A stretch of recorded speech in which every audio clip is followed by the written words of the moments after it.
Hello दोस्तों, स्वागत है आपका हमारे यूट्यूब चैनल जय फार्मिंग में।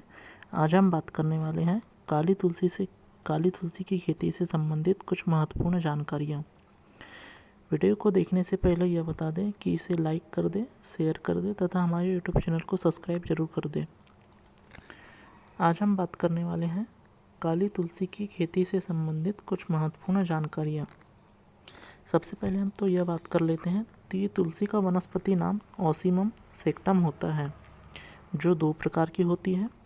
एक हरे रंग की तुलसी जिसे कृष्णा तुलसी कहा जाता है, दूसरा होती है काले रंग की तुलसी जिसे श्यामा तुलसी कहा जाता है। आज हम बात करने वाले हैं काले रंग की तुलसी के बारे में। सामान्यतः सबकी मान्यता यह होती है कि तुलसी का पौधा लगभग सभी लोग इसकी पूजा पाठ करते हैं। साथ ही साथ इसमें कुछ औषधीय गुण, एंटीवायरल, एंटीबैक्टीरियल तथा कुछ आयुर्वेदिक गुण भी इसमें पाए जाते हैं। इसके पौधों को देखा जाता है तो इसकी ऊंचाई लगभग 3 से लेकर 5 फीट तक होती है। यह देखने में बैंगनी या काले रंग का होता है तथा इसके फूल छोटे होते हैं। इसकी पत्ती में एक चमकीला पीले रंग का वाष्पशील तेल पाया जाता है, जो बहुत ही फायदेमंद माना जाता है। अब हम देखते हैं कि इस खेती की मिट्टी किस खेती में कौन सी मिट्टी फायदेमंद होती है। काली तुलसी की खेती के लिए सर्वप्रथम इसमें सबसे ज़्यादा सूर्य की रोशनी की आवश्यकता होती है। और इसमें मिट्टी की बात करें तो इसमें सूखी मिट्टी जिसमें थोड़ा नमी होना चाहिए, इसके लिए सर्वाधिक फायदेमंद माना जाता है।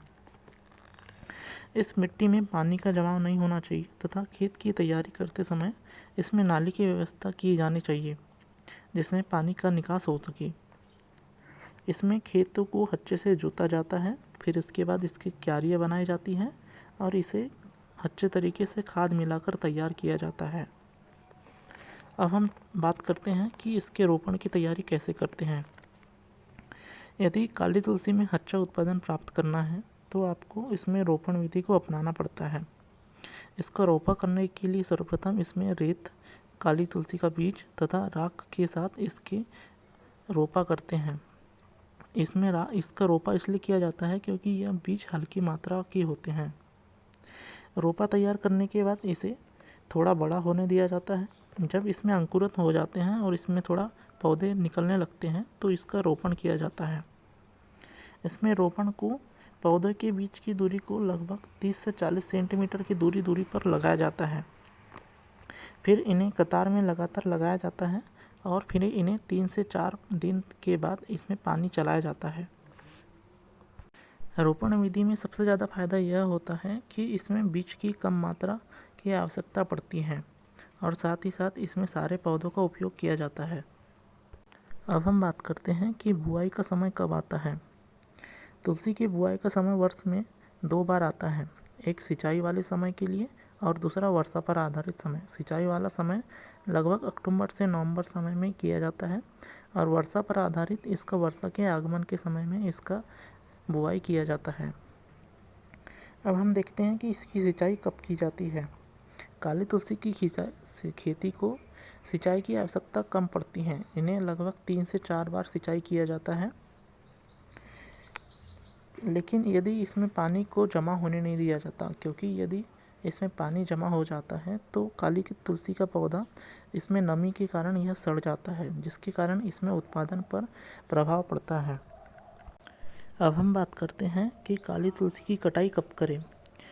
बुआई के लगभग 80 से 90 दिनों के बाद यह फसल लगभग तैयार हो जाती है, जिसमें फसल की तुड़ाई तैयार करना चाहिए। इसमें फसल की तुड़ाई में पत्ती, बीज, तना आदि को तोड़ा जाता है और फिर इन्हें अगले दिनों में कुछ समय बाद इसे तोड़ा जाता है। फिर इसे अगली प्रोसेस में यही कार्य किया जाता है। इसमें प्राप्त किए गए बीज, तना, पत्ती को आवश्यकता के अनुसार उन्हें बाजार में बेचा जाता है तथा इन्हें उपचारित कर लंबे समय तक भंडारित किया जाता है। अब हम बात करते हैं कि इन फसलों को आप कहाँ पर बेचेंगे।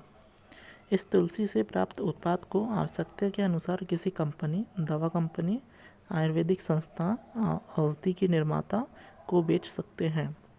अन्यथा मैं आपको राज्यों में स्थित खरीदी केंद्र को जानकारी हमारे चैनल के डिस्क्रिप्शन में दे रहा हूँ, जिसमें आप वहाँ जिस राज्य के हैं उस राज्य की जानकारी प्राप्त करके आप वहाँ पर अपनी फसल को बेच सकेंगे।